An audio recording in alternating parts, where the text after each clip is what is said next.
Hello and good morning everyone. Welcome you all for the NPTEL online course on economic operations and control of power systems.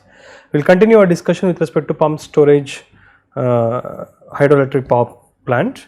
So pump storage hydro plants are designed to save fuel costs by serving the peak load, a high fuel cost load with hydro energy, and then pumping the water back into the reservoir at light load periods, that means at a lower cost load. So basically what we are trying to do is we are going to utilize the potential energy of the water stored in a reservoir, upper reservoir, during a time when there is fuel cost rate is quite high, that means at a peak demand, so that generate the electricity and pump it into the grid so that we can reduce burden upon thermal power plant. And during off peak hour or a lower cost load conditions, so we can use the water which is present in the lower reservoir, pump it back to the upper reservoir so that it can be further utilized during the next peak hour condition. So the composite thermal system input output characteristics for the pump storage hydro plant is as shown below. You can see here. So this is the additional cost which is incurred as you pump the water from lower reservoir to the upper reservoir. You will be consuming electricity from the grid. So this is additional cost included because of pumping, but in a way eventually, because your generation is happening at a much cheaper rate, much higher rate, in the sense that you will be having a better savings. So the cost incurred for pumping will be lower than the generation outcome, that means the generation output that you get from a hydropower plant, so that there will be net saving from hydroelectric or pump storage perspective. Otherwise there is no point in running a pump storage plant if you are not getting any profit out of it. So pump storage, operation of pump storage hydro plant should consider the load cycle. A typical load cycle is as shown below. You see here there is a load which is shown here and there is a time. So at a specific given time, when the generation or the demand is quite high, you can see here, let us consider this as a demand, this is the demand. So demand is quite high in the axis. So and at this duration it is recommended for generation, it is recommended for generation. There is a peak time that you are generating, while in the other condition in the load curve you can see here where the load is quite less, let us say this is the load, and this magnitude is lesser than the peak loading condition. So in that scenario you can see here we are pumping the energy, that means you are utilizing electricity back from the grid to pump it to the reservoir. So there will be net saving as we told. So during the entire cycle there is a efficiency which we had discussed in the last class as well. So where Eg is equal to generation in megawatt hour, EP is equal to pumping load in megawatt hour for the same volume of water, and then the cycle efficiency is Eg by EP, and it is typically around 67%. So the pump storage plant is operated until the added pumping cost exceeds the savings in thermal cost due to the peak shaving operations. So until the system is economical, so we can run this pump storage plant. And storage reservoirs have limited storage capability and typically provide 4 to 8 or 10 hour of continuous operation as a generator. So there obviously there will be some limitations. So pump storage plants may be operated on a daily or weekly cycle as well. When operated on a weekly cycle, pump storage plants will start the week, say Monday morning, with a full reservoir. So it depends upon case to case studies, but when it is operating on a weekly cycle basis, so you should ensure that on the Monday morning, on the day starting, you have full reservoir so that you can use with a generation as a first interval depending upon the situation. So the plant will then be scheduled over a weekly period to act as a generator during high load hours and to refill the reservoir partially or completely during off peak periods. In some systems, the system operator will require a complete daily refill of the reservoir when there is any concern over the availability of capacity reserves. In those instances, the economy is secondary to reliability. If you are more concerned about the reliability, that means you may not look into the economical aspect. So it depends upon case to case study again. So let's try to solve the pump storage hydro scheduling using lambda gamma iteration. So some of the assumptions before we go for a procedure. So constant head hydro operation, this is the assumption that we are considering. Usually in any hydro power plant that we have already discussed, the head will not be constant throughout the operation. There will be some variation, because when you are pumping there will be increase in the volume at the upper reservoir, when you are generating there will be decrease in the volume at the upper reservoir. So the head keeps varying, but yet for the ease of analysis we consider it to be constant over a period of analysis. An equivalent steam unit with a convex input output curve, so we consider it to be convex input output curve for the steam power plant, and a 24-hour operating schedule. Each time interval equals 1 hour. In any one interval the plant is either pumping or generating or idle, any of these cases, pumping, generating or idle.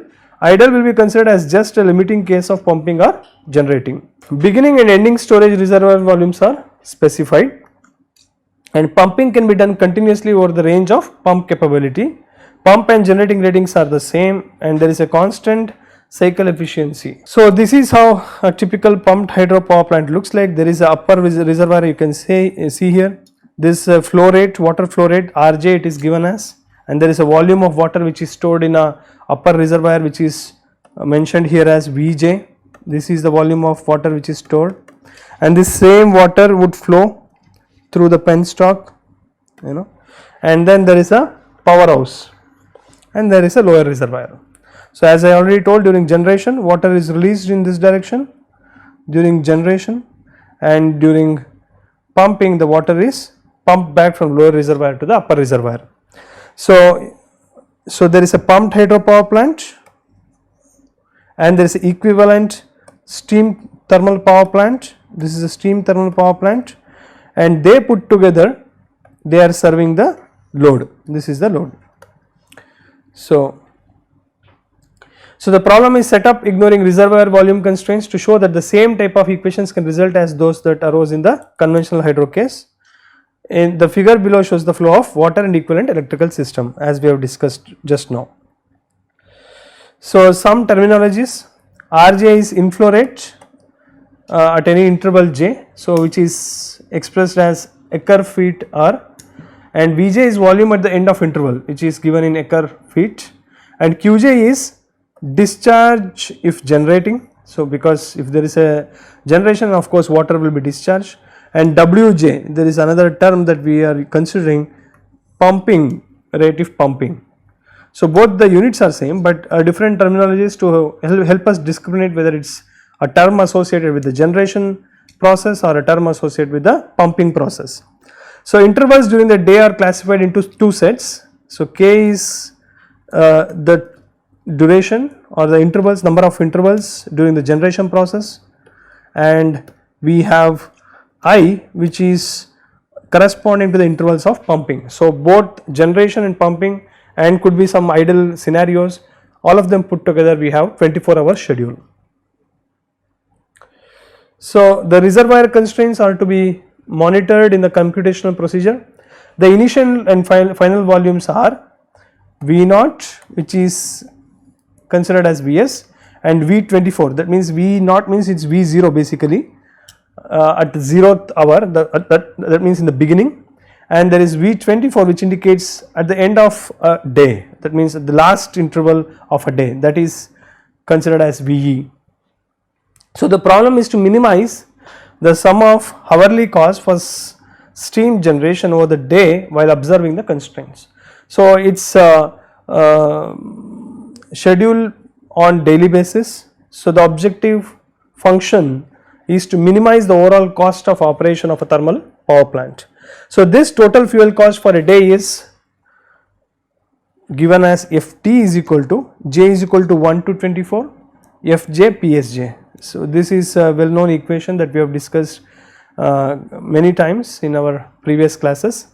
So some of the fuel cost of each generation put together, then finally for all the intervals, it is not only for one interval, for all the intervals, that fuel cost is given as Ft, and the objective is to minimize this Ft. So we consider the two sets of time intervals because pump storage, unlike a typical hydroelectric power plant where there is only generation happens, here we have to consider two different set of scenarios, where in one scenario there is a generation intervals that we need to consider, and another scenario there is a pumping interval that we need to consider.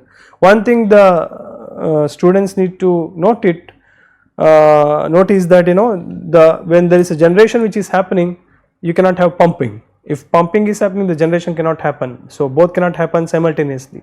So they are mutually exclusive events as such. So let us consider the first case where there is a generation intervals. So as we have already discussed, it's the number of intervals put together is k. So the electrical and hydraulic constraints are, so this is a electrical constraint. This, the first equation indicates the electrical constraint. Here the summation of load at that specific k interval plus loss, because of course there will be some electrical losses, load plus loss put together, this should be equal to the generation.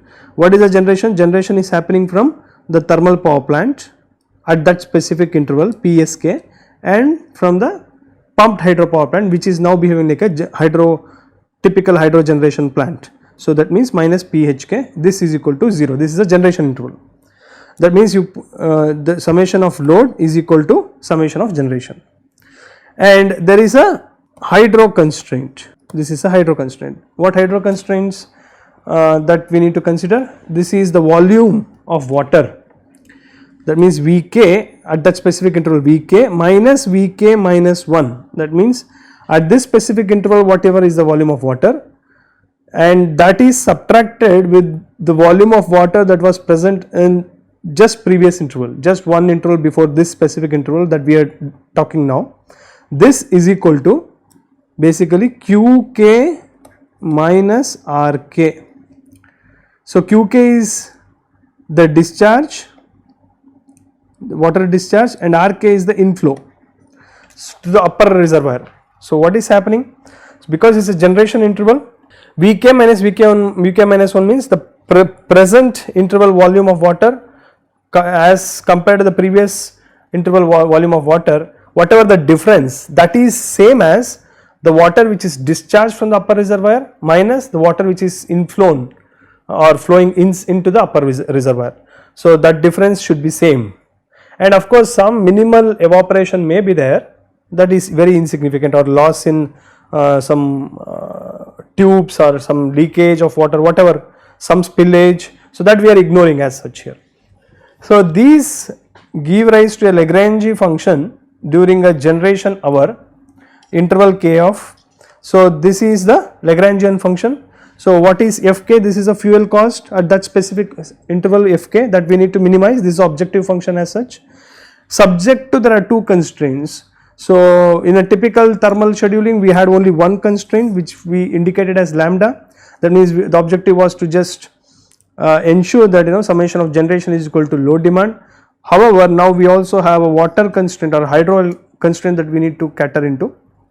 So we have this lambda k into electrical constraint plus gamma k into the hydraulic constraints. And similarly we have a pump interval now. In the pump interval you can see here, for a typical pumping interval I, so summation of generation again P is equal to summation of load. What is happening? P load plus P loss, this is the load anyway, it will be there. This is equal to PHI minus PSI, PHI minus PSI, or in other words, because we are pumping, this is also acting as a load. In other words, what we can say is electrical constraint here is, electrical constraint during pumping is P load, which is a electrical load connected to the system, plus P loss I. You can see here there is a difference in the interval that we are considering. We are not addressing to any variable as k now. Now it's a different interval, it's a pumping interval, so we are considering as I, not k. So P load I plus P loss I plus PHI, because it's a motor load now. Now this is also a load, there is no generation now from hydro. So this is equal to PSI. That means all these loads, the electrical load, the losses and the pumping load of the pumped hydro storage has to be met by thermal alone. So this is what is thermal alone, in the sense the grid. So this is electrical constraint. And what is the hydraulic constraint that we have? So the hydraulic constraint that we have is Vi minus Vi minus 1. Again the same story, that we are now talking about the volume of water which is present in the upper reservoir at this specific interval I, subtracted with the volume of water which was present in the previous interval. Vi minus 1 is equal to Ri plus Wi. You can see here there is a difference in sign convention as well. Now Ri is the flow of water, so that is anyway positive. This is same in the case of of course here I made a mistake little bit, just a minute. Qk, Vk minus Vk1, Vk minus 1 is equal to, take to the right hand side, you will get Rk minus Qk, Rk minus Qk. So this was during the generation. Now it's Ri plus Wi. So flow of water is anyway positive. So in both the cases where it's generation or pump interval, the water inflow is anyway positive to the, which is adding up to the whatever quantity of water that is present in the upper reservoir. But in the case of generation, what was happening is the water was discharged. That means there is a subtraction in the net volume, that henceforth we have considered as minus Qk. Whereas in the case of pumping, what is happening is the volume of water is now increasing, henceforth we are considering it as positive, because it's pumping means from lower reservoir again water is been pumped into the upper reservoir. So this constraints also need to be validated, that means it need to be considered. So therefore the total Lagrange function is now considering the generation interval, the pumping interval and this initial constraint that we have considered, that means V0 is equal to Vs and V24 is equal to Ve, the initial volume of water and the final volume of water, and the associated constraint variable epsilon s and epsilon e. So overall put together we have this complete Lagrangian function for both generation as well as the pumping interval. So here the endpoint constraints on the storage have been also added. In this formulation, the hours in which no pumped hydro activity takes place may be considered as pump or generate intervals with PHI is equal to PHK is equal to 0. That means during idle period anyway there will be no generation, there is no pumping, so we can just consider it to be 0. Now what is the objective? As we have already discussed, the objective is to find the minimum of the fuel cost. That means Ft is equal to summation of Fj. So the first partial derivatives of E is set to 0. So during the generation interval, dou E by dou Psk is equal to 0. So what you will get, take out the previous equation, we have this dou E, this is the E, and differentiate with respect to Psk. If you differentiate with respect to Psk, so what you will get, here you will find the Psk, right, and again here you will find the Psi.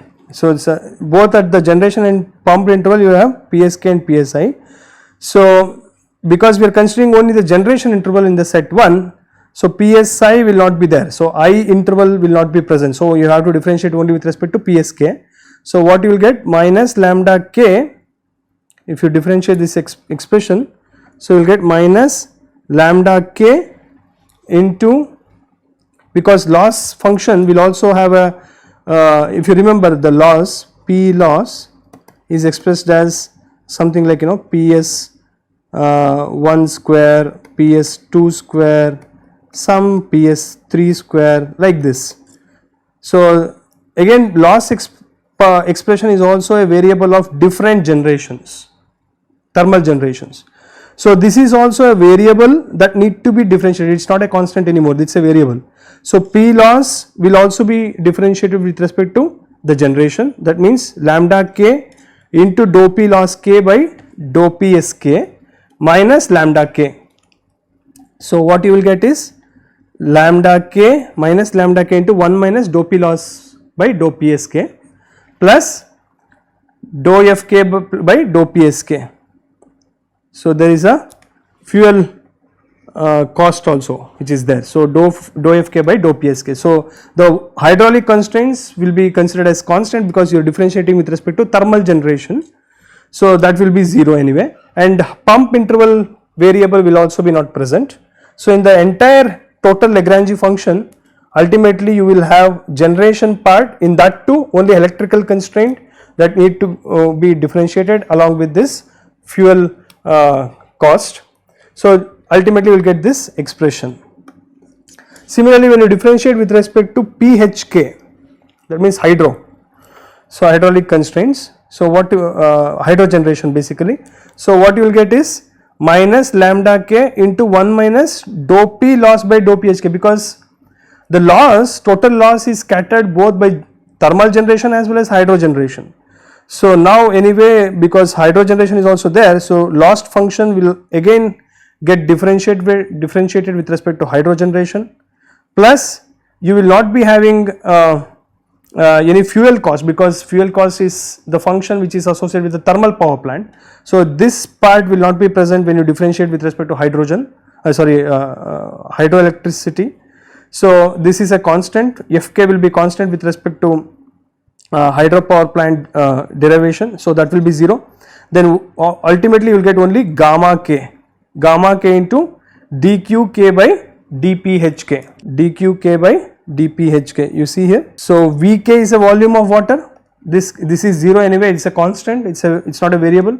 Vk minus 1 is the previous volume of water, this is also 0, minus Rk is a flow of water, inflow of water, so that is also constant which is considered here, and Qk is what we are differentiating, because the flow rate depends upon the discharge rate depends upon how much generation that is happening. The more is the generation, the more is the water discharge from the upper reservoir. So this is a variable that is associated with respect to hydro generation, henceforth that is considered as a variable here, and then ultimately you will get these two equations. Similarly, when you go for pump interval, so you have to differentiate with respect to the overall Lagrange function E need to be differentiated with respect to again two variables, which is the thermal generation Psi and a hydro generation Phi. This is 0, and again you will get similar to the previous one, minus lambda I into 1 minus dou P loss by dou Psi plus dou Fi by dou Psi, which is in the case of thermal during pump interval, and during the pump interval the hydro differential equation would look like dou E by dou Phi is equal to lambda I into 1 plus dou P loss by dou Phi minus gamma I dwi by dphi. So you have to just apply the same logic in the pump interval, so you will get these expressions. And then we need to also find out the partial differential equation with respect to the volume of water. So for the dou E by dou V, we can consider any interval of the entire day. For instance, the Lth interval, let us generalize it.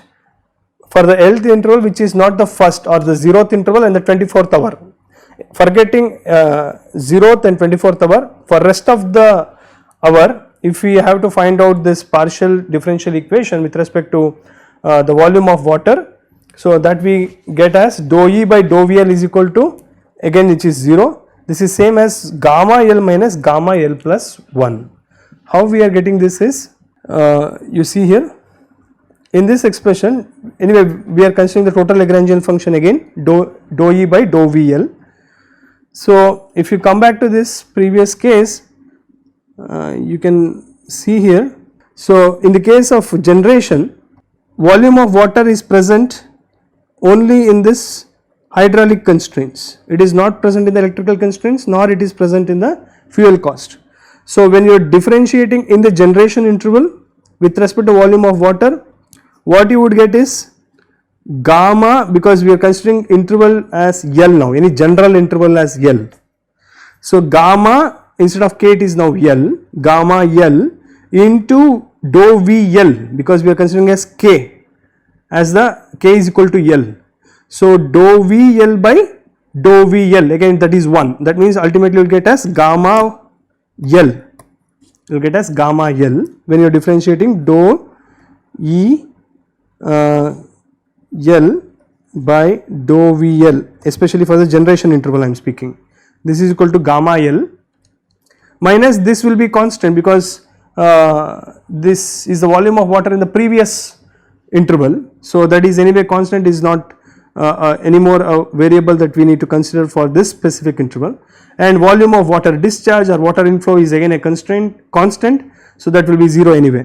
So from generation interval what you will get ultimately, it's just gamma L, right. Then you, when you consider the pump interval of the total Lagrangian function, so what you will get, again this fuel cost and electrical constraint will not be valid here, this will be constant anyway, so this is 0 in the case of the pump interval as well, and ultimately you will get only hydraulic constraints.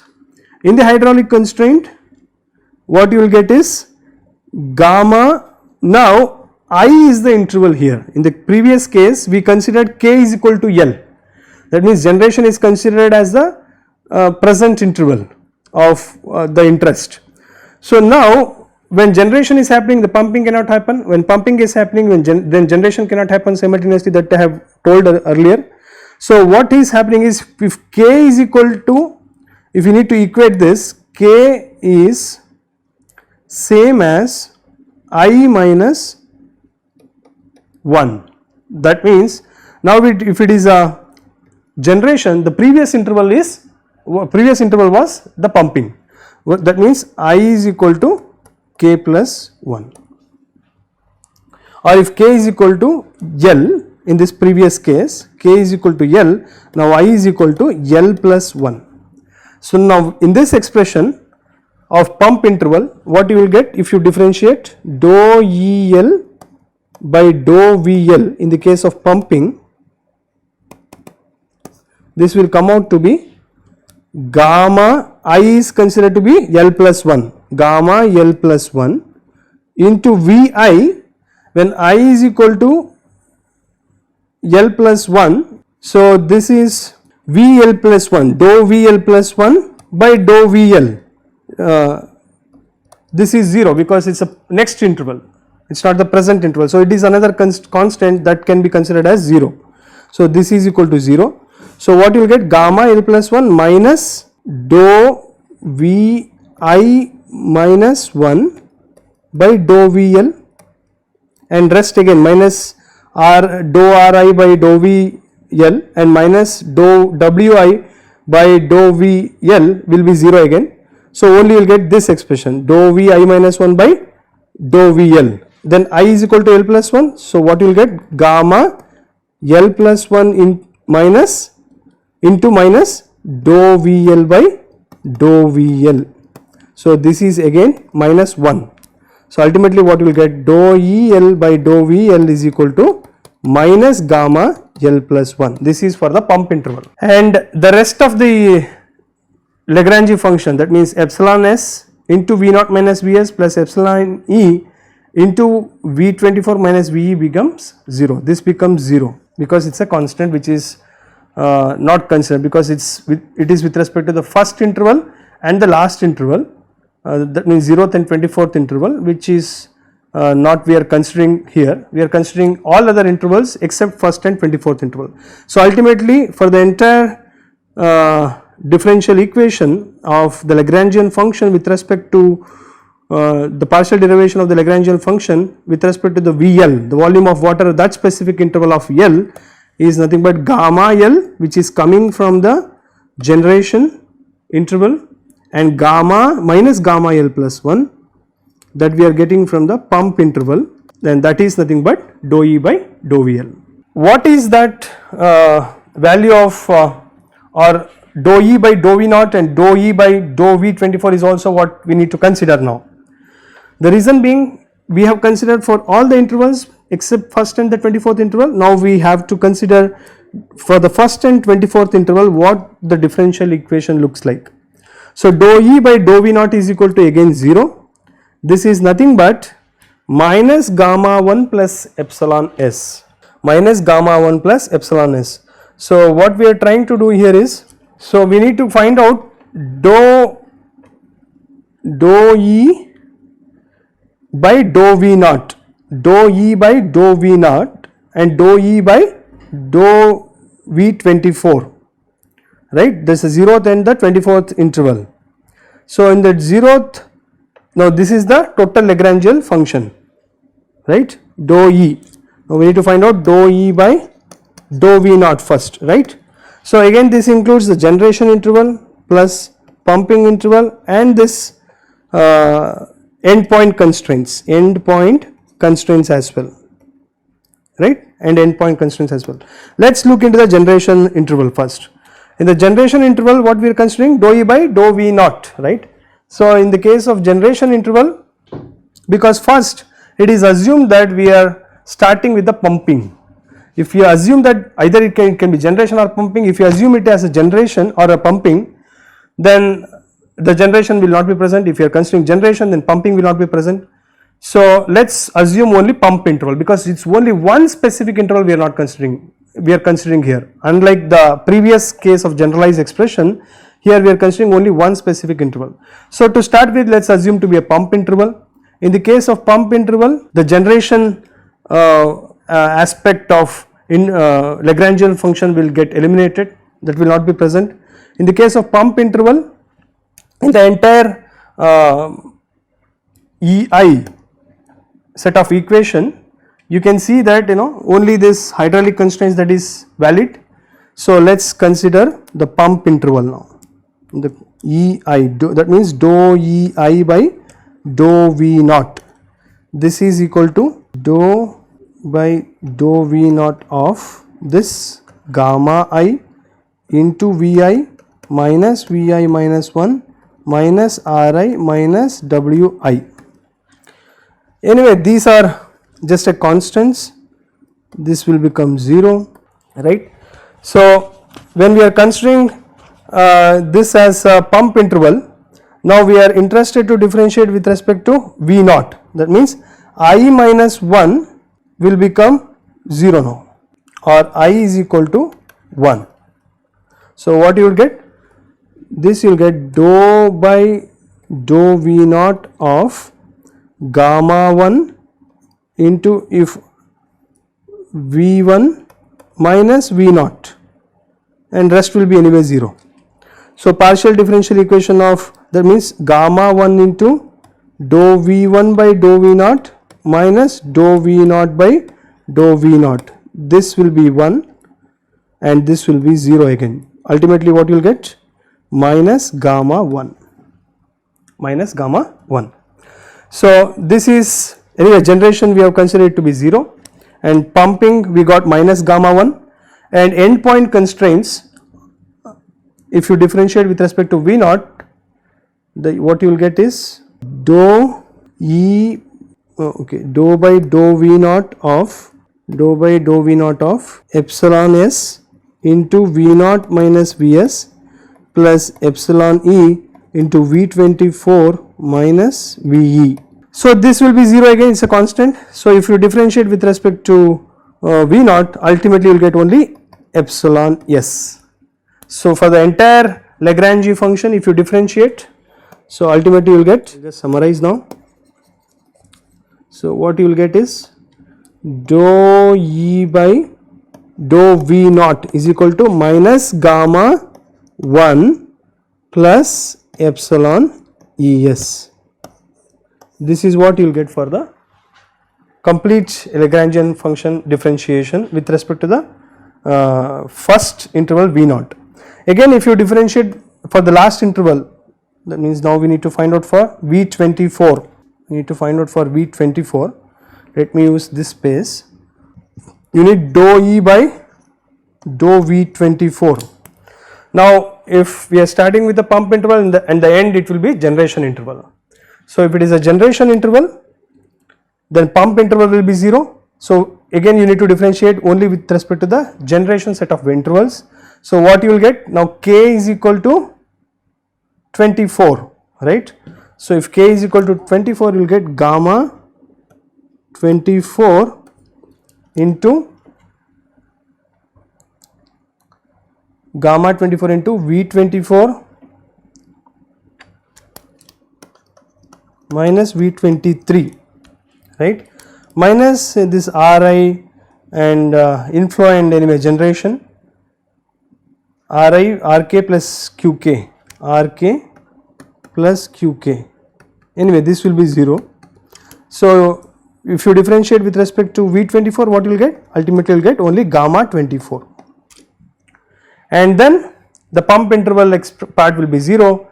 The last part would be the endpoint constraints. If you consider the endpoint constraints, if you differentiate this endpoint constraints, the entire endpoint constraints with respect to V24, what you will get? Only epsilon E. So what you will get ultimately is V24 plus epsilon E. So that is what we have mentioned here. So for the first interval, dou E by dou V naught, when as we assume it to be a pump interval, so you will get minus gamma 1 plus epsilon S, and for the last interval, because first one was pumping, so last one would be generation, so you would get dou E by dou V24 is equal to gamma 24 plus epsilon E, and for any other interval of partial differential equation, you will get this general expression of gamma L minus gamma L plus 1. It could be generation or it could be pumping. So from the last equation, it may be seen that gamma is a constant, therefore it is possible to solve the pump storage scheduling problem by means of lambda gamma iteration over the time interval chosen. It is necessary to monitor the calculations to prevent a violation of the reservoir constraints, or else to incorporate them in the formulation. So we need to ensure that the constraints will not get violated, so that need to be monitored. And it is also possible to set up the problem of scheduling the pumped storage hydro plant in a form that uses linear programming. So as we have also discussed about linear programming technique for a typical thermal power plant. So using linear programming approach for pumped storage hydro scheduling along with the thermal power station scheduling will give you better results as well. Let us move on to the next topic, which is a detailed discussion or an overview about different types of energy storage technologies apart from pumped hydro storage system, which is used in different capacities in a power system.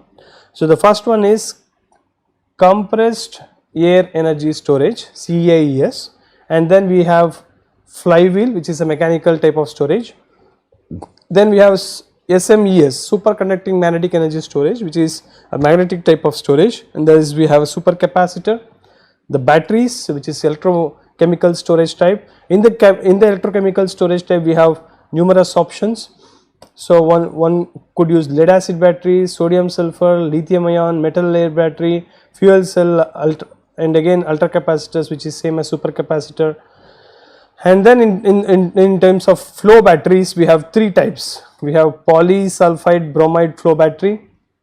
This polysulfide bromide flow battery is also a very typically used application for grid storage, and there is a vanadium redox battery flow battery type, vanadium redox battery flow type.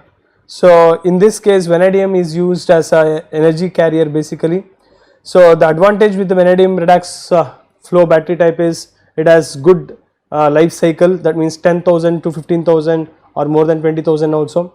But the disadvantage with the vanadium redox flow battery type is the efficiency, round trip efficiency that to be calculated between charging and discharging is quite poor. So the another type of flow battery that we see is zinc bromide flow battery. So this zinc bromide flow battery is used for a typical application where the diesel generator is also employed. Let us say in a remote isolated area where you may be having solar, and for a backup, because solar is an intermittent energy source, you may need to have backup. So if you are using some diesel generator type, and the combination of this diesel generator and the solar, if they have to be optimized, we need to have a battery type as well. So zinc bromide flow battery would help to improve the efficiency of the entire system, especially the diesel generator. And then we have fuel cell and hydrogen storage. Nowadays there is a lot of investment being planned from the central government level regarding green hydrogen. So that means there is a renewable energy source. The renewable energy source is utilized to store the electrical energy in terms of green hydrogen, and then the green hydrogen is used back to in the case of extreme scenarios where there is no renewable energy source available, then this stored hydrogen can be reutilized to provide electricity to the system. So this is an overview. We will discuss a little bit in more detail about each of them. So storage technologies that make up the long and very long storage time categories are pump storage, compressed air storage, as well as some of the other battery types. So there in terms of duration of storage, we have categorized in terms of 4 types. There is very short duration. The duration time could be 0 to 20 seconds. So it is used for end user protection. 1 to 4 megawatt or more than 20 megawatt could be a capacity seen that at this level. And short duration 10 minutes to 20 hour, so up to 2 megawatt end user reserves. And then long duration 1 to 8 hours, greater than 10 megawatt, generation, load leveling, ramp following. These are the typical areas where we use this kind of storages, which can provide a long duration backup. And then we have very long duration, which is 1 to 7 days in terms of days, where it is used for seasonal and emergency backup or the renewable energy backup as well. So first we will take up this compressed air energy storage. The philosophy is very simple. So there is a electrical energy input to a motor, and then you compress the air. Basically there is air that you go for compression, and then you store it basically, and when you compress it there is an increase in temperature. This is one such limitation in this type of storage unit, handling the thermal shoot up in in energy, that means increase in temperature. So this is a typical constraint that one can see for enhancing the capacity of compressed energy storage at a very long capacity or a long duration is quite challenging here. And then there is release of this energy, whatever energy that you have stored by compressing the air, that you release it, and then when the air is relaxed now and it's expanded and this energy is being transmitted to the generator, now the electricity is produced, which is further sent back to the grid. That means there is electrical energy is used for compressing the air, then storing that energy, and in the reservoir where there is a thermal shoot up, you need to have proper insulation techniques to ensure that you will not lose the energy. And then the releasing of this compressed air storage, when you expand it, now air become much cooler, and then it will help to run a turbine connected to a generator where the electricity is produced. So the first ever compressed air energy storage plant was established in Germany, and then now still it is functional. Expanding that capacity to a very large capacity is a challenge that we have discussed now. And then there is a second type of energy storage, which is flywheel energy storage. So here what's happening is there is a mechanical type of storage, because there is a grid here and there is a polytronics converter interfacing, there is a motor generator combination. Basically what we are trying to do here is there is a big rotating mass, and then you take electrical energy, you apply it to a motor, which will make this rotor rotate at a very high speed, and then use back this energy during the absence of the grid, or there is a shortage of electricity at the grid level. Then you utilize the high speed rotating mass then to make it behave like a generator, and then pump the energy back to the grid. So flywheel energy storage sees a very wide range of applications. It is also used in spacecraft applications. NASA utilizes this flywheels energy storage very frequently, and there is a defense application, small electronics application, grid storage application. There are multiple areas that we can see the usage of flywheel energy storage type. And then there is superconducting magnetic energy storage type. In the first application we discussed, there was pumped hydro, where we utilize energy in terms of water, using water resources, and then we discussed about compressed air energy storage, where we utilize air as a energy storage medium, and then we discussed about the rotating mass, that is a mechanical storage type, and now we are discussing about magnetic energy storage type. Here it consists of the polytronics interfacing unit. This is a polytronics interfacing unit, and there is a cryogenic cooler, there is a refrigerator which is required to maintain the temperature for a superconducting material. Here there is a superconducting coil which utilize the electrical energy and store the energy in terms of magnetic energy, and this energy is stored there in the superconducting coil, which is released back to the grid when there is a requirement. So this SMES is also a very important type of storage unit that is seen at the grid level. You can see here half Li square. So it depends upon the amount of current which is used for storing energy in terms of magnetic material, in the magnetic material. And then we have supercapacitor. So we know what is capacitor. So now it's a supercapacitor. It's a very high power density device. In fact, SMES, superconducting magnetic energy storage device, is also a very high power density device. That means if you need energy at a very quick interval of time, that means at very high capacity of power is required to be stored and pumped back to the grid in a very short duration. SMES, superconducting magnetic energy storage type, could be a very good option. And so supercapacitor similarly also can cater to the need, but the energy density of a supercapacitor is much smaller as compared to the superconducting magnetic energy storage type. So the expression for energy storage is half CV square here. Now there is a grid and there is a DC bus, AC to DC conversion happens, and there could be a bidirectional converter here. So then this superconducting supercapacitor is being placed. You can control the charging and discharging rate of this supercapacitor by controlling the bidirectional DC to DC converter. Only thing we need to ensure is, on a frequent basis, we need to monitor the state of charge of this supercapacitor. At any given point of time, the charging rate or discharging rate should not exceed beyond the capacity of the supercapacitor. So that need to be monitored. So the supercapacitor is typically used for microgrid applications, where you have other storage type, could be the high energy density type of electrochemistry battery storage type could be present in the system. So in order to improve the life cycle of the batteries, chemical storage batteries, the supercapacitor runs in parallel with them, so that it can take care of the high power density requirement of a microgrid, and the high energy density requirement of a microgrid is been taken care by the chemical energy storage type, which could be lithium ion, lead acid, nickel cadmium, and anything it could be. So this is a typical modeling of a supercapacitor. So there is a series resistor, and this is what is your capacitor, and there is a small inductance that we consider, and then there is a parallel resistor as well. So the ideal capacitor is defined by the surface of electrodes and width of the ions, and this is the expression that we can see.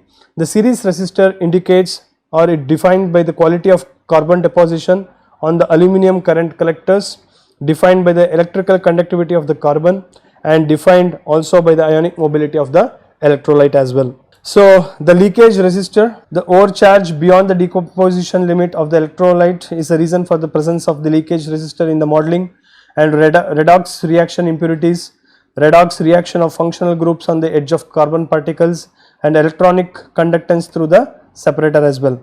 And inductance indicates for high frequency behavior, and usually it is neglected.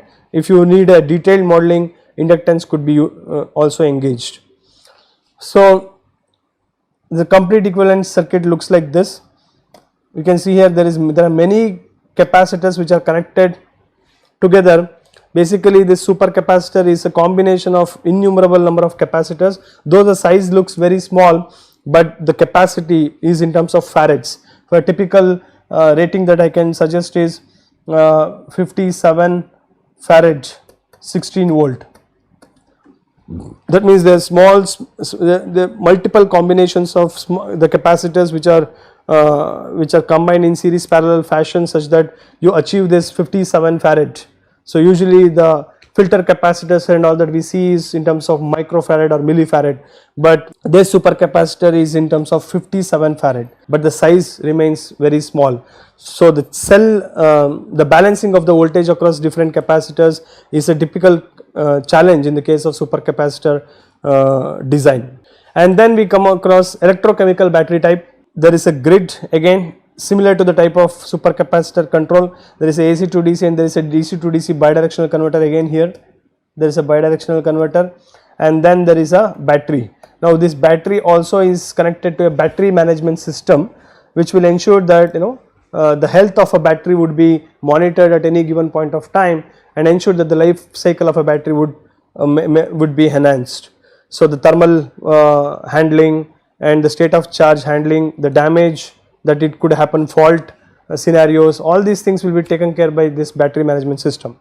So what are the typical types of battery types that one can see is lead acid battery, sodium sulfur, nickel cadmium, nickel metal hydride, lithium ion and lithium ion polymer. So lead acid battery is a very fundamentally used across different applications, very cheap, but the disadvantage is the energy density is very less, as well as the other challenges in the lead acid batteries. It can be exploded and it is quite bulky in size, so may not be suitable for many applications. Could be electric vehicles also, it is not so suitable. So because the size would make the electric vehicle very bulky. And there is a sodium sulfur and sodium ion based batteries, which is a very popular type in terms of the resource material available in this country, especially because India as a subcontinent is covered three side by water, saline water. We can get sodium out of it, but the technologies need to be evolved to make it a viable solution. And then there is a nickel cadmium battery. One of the typical disadvantage with nickel cadmium battery is the energy density is quite high compared to the lead acid battery, but the problem is it suffers due to dreaded memory effect. What we call it as dreaded memory effect. What is this is, let's say you purchase a nickel cadmium battery and it so happens that you utilize it on a frequent basis to discharge it up to 50% of its maximum SOC on a frequent manner for quite a long duration of time. So over a period of time, the nickel cadmium battery would forget its capacity that it can be discharged below 50% as well. Though originally it is designed to be discharged, let's say 10% or 20% or so, but due to its frequent discharge up to 50%, it has forgotten its capacity, so that it can be discharged even below this capacity of 50%.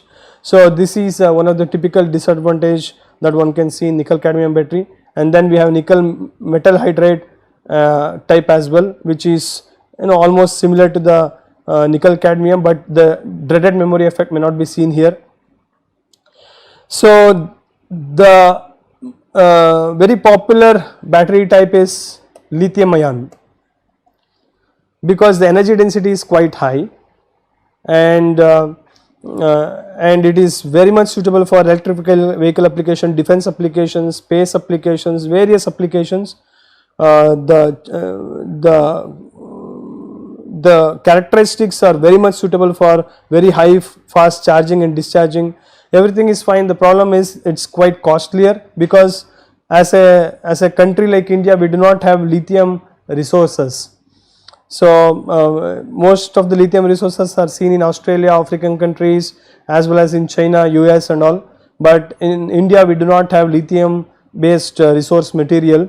That makes it a very tough task for us to scale it up in a large scale for a grid application. So that's a quite challenging task for us. So henceforth we are looking for alternative battery storage type. So hopefully sodium based batteries could do the needful job in future. So battery equivalent circuit. So our internal model, this model is composed of an ideal voltage source representing an ideal and constant open circuit voltage of the battery connected in series with a resistor R internal. Thevenin battery model. The Thevenin's battery model is a complete form of the R internal model type, where a parallel RC dipole is added in order to represent the transient effects related to the battery discharge. So RC network battery model type. The RC network battery model is an extended form of the Thevenin model where additional RC networks are connected in series along with the internal resistance, because any voltage source will also have its own internal resistance as well. Along with this we can also include RC network as well.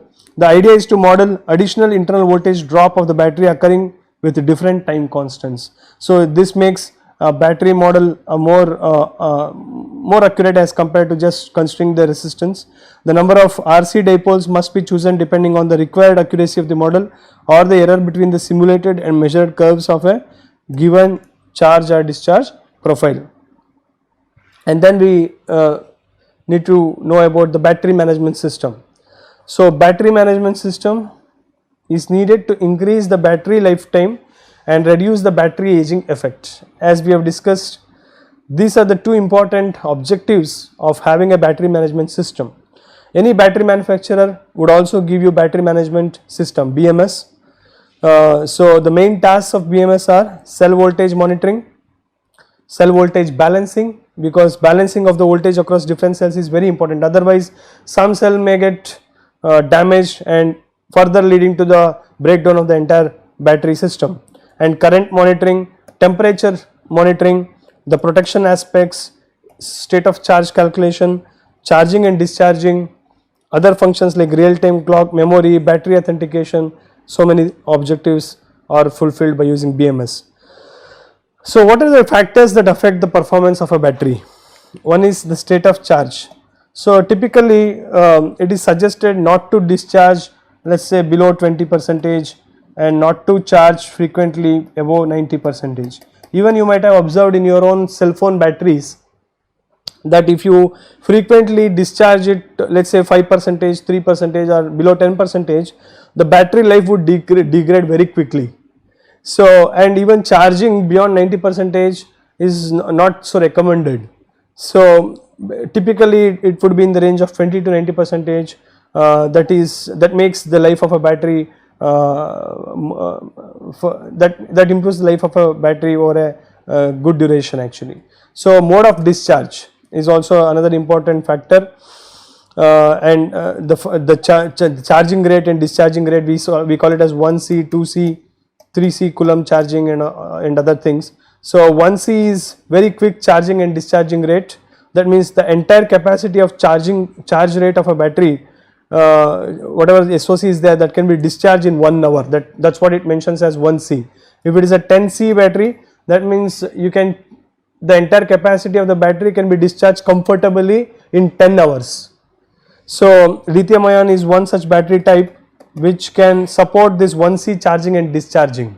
That means you go for an electric vehicle charging station, you cannot wait for 10 hours to get your battery to get charged. The quicker is the better. So you want to have such kind of battery storage which can support your quick charging. So that's what I told, lithium ion supports all these features. And there is temperature. So the battery life is very much depending upon the operating conditions. So extreme weather conditions, could be lower temperature or a higher temperature, will surely have an impact on the performance of a battery type. And charging voltage, age and storage conditions. If storage condition is not properly maintained, so that can also affect the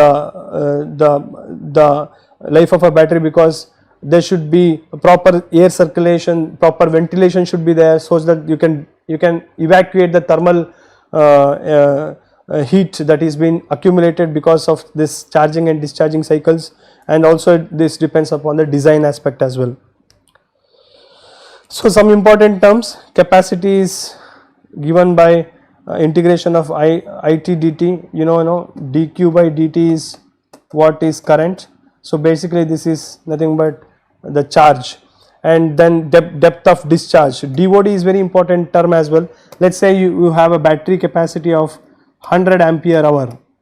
So usually the rating of the battery is denoted by this term as ampere hour. How much current, that means amps, for how much duration, hour. So let's say this is the capacity of this battery, 100 ampere hour, and then you discharge at a rate of 20 amps for 20 minutes, let's say 20 minutes. Then how do you calculate depth of discharge? It's very simple. You have to do 20 into 20 by 60, because for hour we are discussing. So 20 by 60 divided by 100. So this will give you 1/3. So around 1/3 of this can be in terms of 33% or so. 33%. 20 by 60. Just a minute. So 20 into 20 by 60. This comes out to be 1/3 of 20, which is nothing but 16.66%. So the depth of discharge is 16.66%. So one can easily tell what is state of charge. If you know depth of discharge, then SOC is 100 minus 16.66%. This could be around 83%. 83%. So state of energy, this is energy at any given point of time with the energy stored, and losses in energy storage. Loss due to power transfer, that means charge and discharge. So this is a constant alpha into P square. Loss due to self discharge is P naught, this is expressed as P naught, this is again state of energy, and total loss is alpha P square T plus P naught. And state of energy is, state of energy at any given point of time is initial state of energy plus the loss which is happening divided by energy. So ultimately you will get the state of energy at any given point of time. So another type is flow batteries. This I have already discussed. So there is a grid and there is a power conditioning unit. Basically there is electrolytes which are used and you store the energy in terms of flow battery types. So this is used for renewable energy application basically. And then we have fuel cell and hydrogen storage. So what's happening here is there is a fuel input. Fuel input could be hydrogen, and then if you use the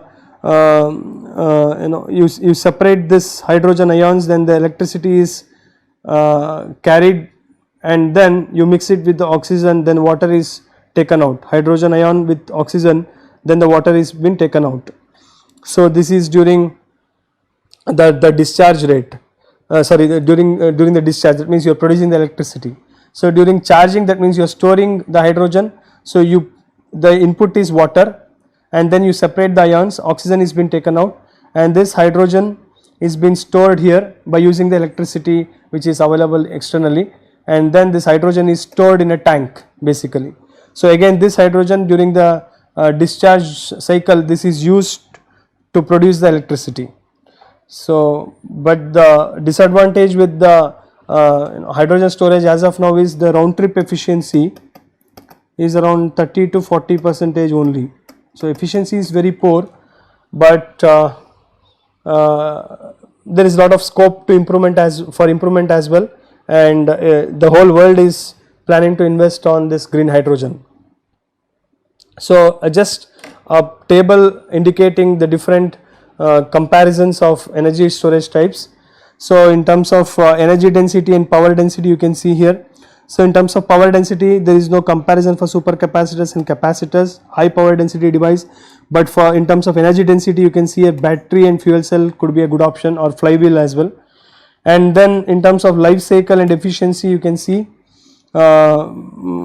so the efficiency of lithium ion is good, and it lies in the range of 1000 to 10,000 life cycle, whereas the pumped hydro, the efficiency is also reasonably very good, and the life cycle is also very good. Similarly flywheels as well.